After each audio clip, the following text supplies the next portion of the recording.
studijų šakas ir domino sveikas gyvenimo būdas.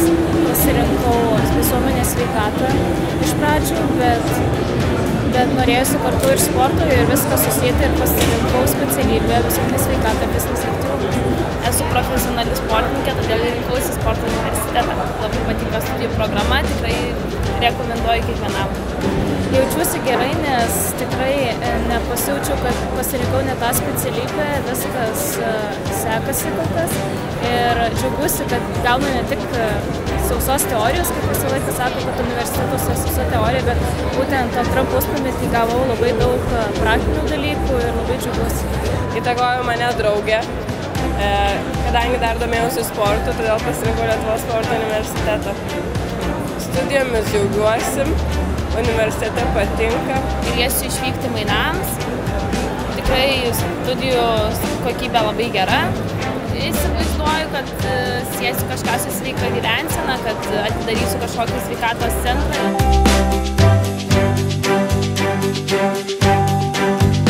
Lietuvos sporto universitetą sudomino tai, kad pats galbūt būsiu užaugęs treneriu, nes sportuoju šiuo metu, užsiiminėju nemažai treniruočių, tai va to ir sudomino.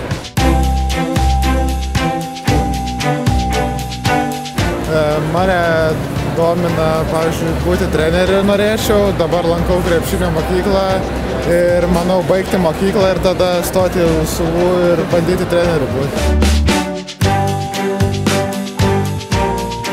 Lietuvos sporto universitete aš jau netgi grįždama iš Amerikos planavau studijuoti, nes tai dėl to ir pasirinkau Kauną, būtent o ne Vilnių, kad gyvenčiau. Tai jau seniai buvo mano mintise, kad aš ten norėčiau studijuoti. Tai manau, kad čia LSU tikrai buvo neblogas pasirinkimas ir dėl to labai džiaugiuosi. Ir dabar dirbant trenerio darbą labai esu patenkinta, bet žinau, kad tai dar nėra pabaiga, nes vis tiek reikia siekti žinių, kiek galima daugiau.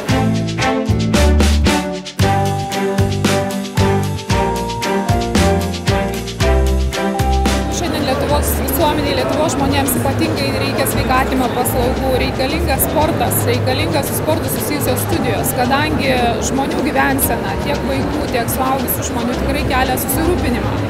Ir mums visiems reikia sporto, mums reikia bendruomeniškumo, mums reikia dalyvauti, kurti bendruomenės, keisti mūsų požiūrį į daugybę dalykų. Sportas yra tas sritis, kuri skatina žmonės burtis, jungtis, dalyvauti, skatina laikytis garbingos kovos principų. Šiandien žmonėms reikia reabilitacijos paslaugų, taikomosios fizinės veiklos paslaugų, reikia neįgaliųjų integravimo į visuomenę.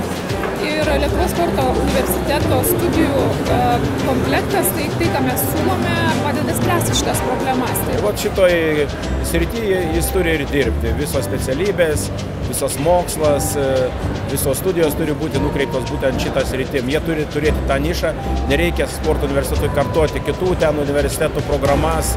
Jie turi būti, aš manau, kad yra prioritetas, pagrindinis yra trenerių rengimas, įvairių sporto šakų trenerių rengimas ir dar svarbus dalykas yra kūno kultūros mokytojų rengimas. Va čia tokios specialybės, kurios labai reikalingos Lietuvai. Sporto srityje turi dirbti profesionalai. Fizinis aktyvumas yra kaip ir vaistai. Jeigu mes neteisingai jį dozuojame, tai veikiame žmogaus organizmą lygiai taip pat, kaip neteisingai dozuotume vaistus. Ar žmonės dirba su vaikais, ar dirbam su paaugliais, ar su suaugusiais žmonėmis, ar su žmonėmis, kurie turi negalią, mes turim aiškiai suvokti, kad mes esame prieš juos atsakingi ir tam yra skirtas sporto mokslas. Sporto mokslas vystomas ne vieną dešimtmetį ir atskira mokslinio tyrinėjimų kryptis. Mes puikiai matom, kad sveikatos būklė jaunimo blogėja. Tai va šitoj vietoje turi būti lyderis sporto universitetas. Jeigu abiturientai galvoja apie ateitį, jie turėtų suprasti, kad šitos specialybės, kurias mes siūlome,